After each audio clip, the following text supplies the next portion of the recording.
오늘 말씀은 잠언 2장 1절부터 22절 온전한 자의 방패입니다. 성경엔 방패에 대한 말씀이 많이 나옵니다. 창세기 15장에 보면 하나님께서 두려움에 떨고 있는 아브라함을 향해 너희의 방패와 상급이라고 하셨습니다. 신명기 33장엔 이스라엘 백성들을 향해 너희들은 행복한 자라고 하시면서 너희들을 돕는 방패라고도 하셨죠. 사무엘하 22장엔 사울의 손에서 구원함을 받은 다윗이 하나님을 향해 자신의 반석이시요 방패라고 고백하는 내용도 볼 수 있습니다. 에베소서 6장에선 바울이 믿음의 방패에 대해서도 얘기를 했었죠. 이처럼 성경에 기록된 방패는 하나님과의 밀접한 관계가 있습니다. 본문에서도 방패에 대한 말씀이 나옵니다. 7절, 그는 정직한 자를 위하여 완전한 지혜를 예비하시며 행실이 온전한 자에게 방패가 되신다고 하셨습니다. 행실이 온전한 자에게 방패가 되신다. 여기서 온전한 자란 잠언이 전하고 싶은 지혜로운 자이지 않겠습니까? 하나님은 지혜로운 자에게 방패가 되어 주십니다. 이 얼마나 존귀한 은혜입니까? 방패란 지켜주시는 은혜이니 삶에 대한 안전함을 보장해 주신다는 말씀입니다. 그럼 이러한 은혜를 누리기 위해선 우리가 어떤 지혜자가 되어야 할까요? 굳이 강조하지 않더라도 나의 말을 받으며 나의 계명을 간직하라는 말씀에 순종하는 것입니다. 이것이 지혜자의 기본이지 않겠습니까? 믿음에 대한 이야기가 아니더라도 삶의 지혜가 담긴 부모님과 선생님 혹은 지혜자들의 얘기를 잘 따르면 삶에서 얻게 되는 것이 많죠. 세상살이도 그러하다면 하나님의 말씀을 받고 간직하는 것은 더더욱 유익함이 많지 않겠습니까? 이렇게 말씀을 드리면 지혜자의 삶이 너무 쉬운 게 아닌가 싶을 수도 있습니다. 그러나 그렇지만은 않습니다. 4절, 은을 구하는 것 같이 그것을 구하며 감추어진 보배를 찾는 것 같이 그것을 찾으라. 은을 찾는 것은 쉬운 일이 아닙니다. 당연히 보배를 찾는 것도 그렇죠. 은을 찾듯이 보배를 찾듯이 노력해야 얻을 수 있는 것이 지혜입니다. 세상의 많은 일도 그렇겠지만 지혜도 우리의 노력은 필요합니다.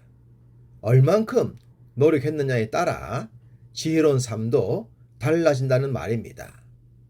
물론 이러한 노력도 하나님의 은혜를 벗어나지 않아야 합니다.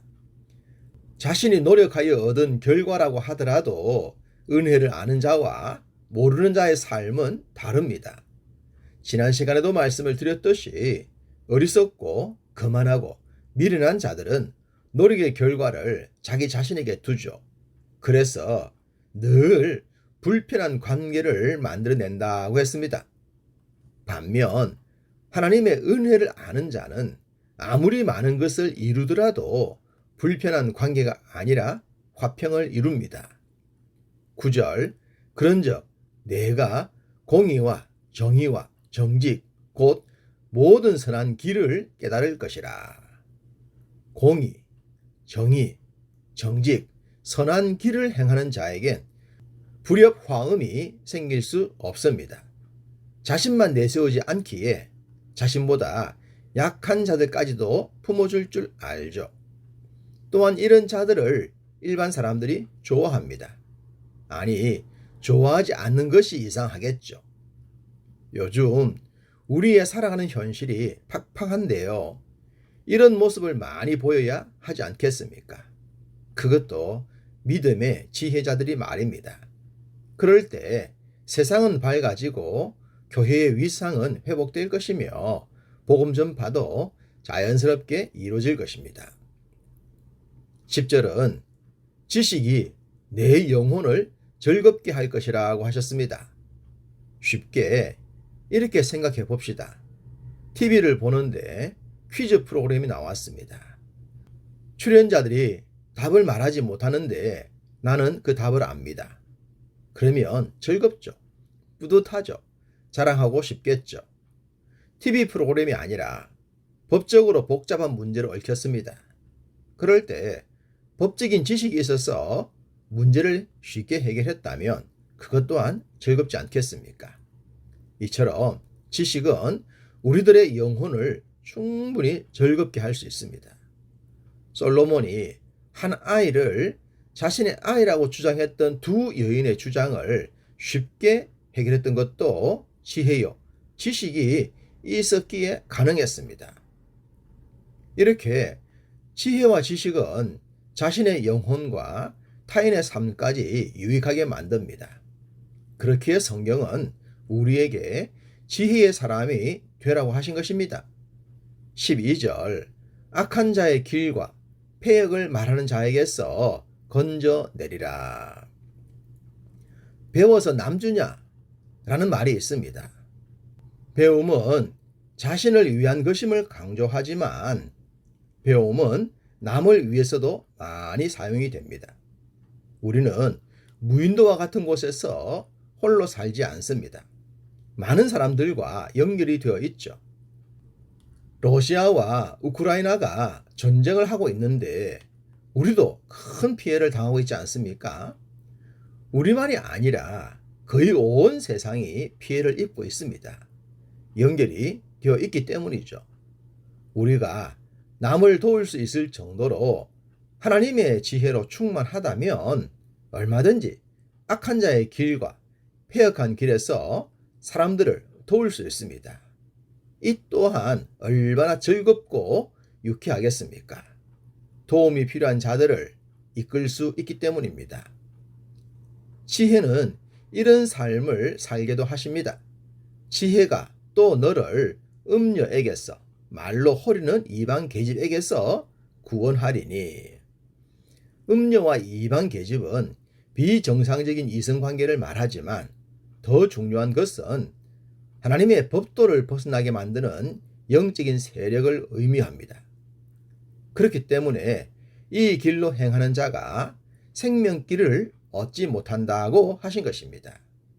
생명길을 잃지 않게 이끄시는 지혜는 곧 생명 그 자체입니다.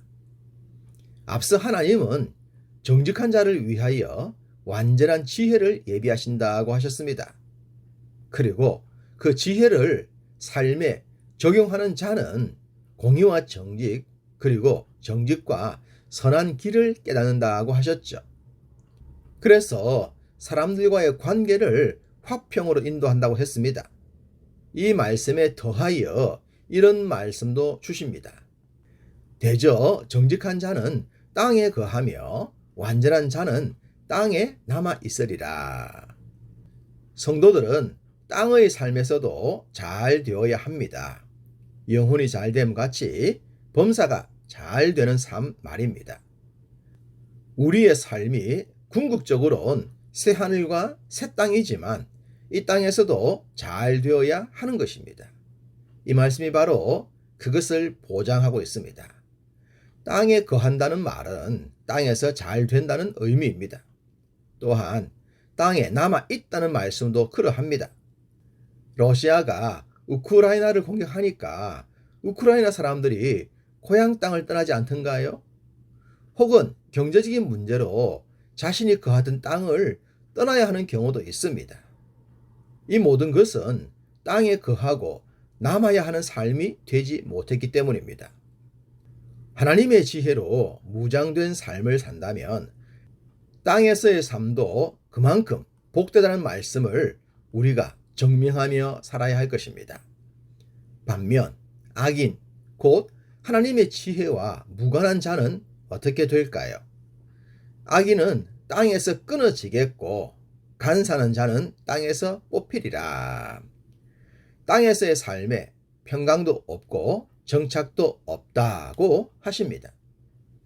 이런 말씀을 들으면 목사님, 무슨 말씀을 그렇게 하십니까? 내가 알고 있는 악한 사람들 중에는 땅에서 잘만 살던데요. 그럴 수 있습니다. 만약 이 말이 진실이라면, 이 말이 진리라면 사람은 선하게 살 필요가 없습니다. 선을 가르칠 필요도 없겠죠. 그냥 내 마음에 원하는 대로 살아라 하면 됩니다. 그럴 수 있겠습니까? 당연히 그럴 수 없죠. 그 말은 악한 자들이 땅에서 잘만 사는 것이 아니라는 말씀입니다. 잘 사는 것처럼 보일 뿐입니다. 제가 중고등학교 시절에 저희 집에 새들을 산 가정이 있습니다. 남편이 밀수를 하는 분인데요. 한 방만 성공하면 수년간 손해본 것을 갚고도 남는데요. 그런데 그 집은 늘 새로 살았습니다. 돈이 있는데도 그랬을까요? 그리고 늘 불안하게 살더라고요. 이런 삶은 삶이 아니지 않겠습니까?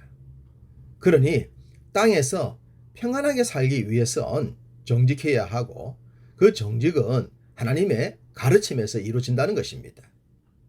당장의 이익에 흔들리지 말고 공의와 정의 그리고 정직을 지키면 궁극적으로는 땅에서 평안함이 주어짐을 믿어봅시다.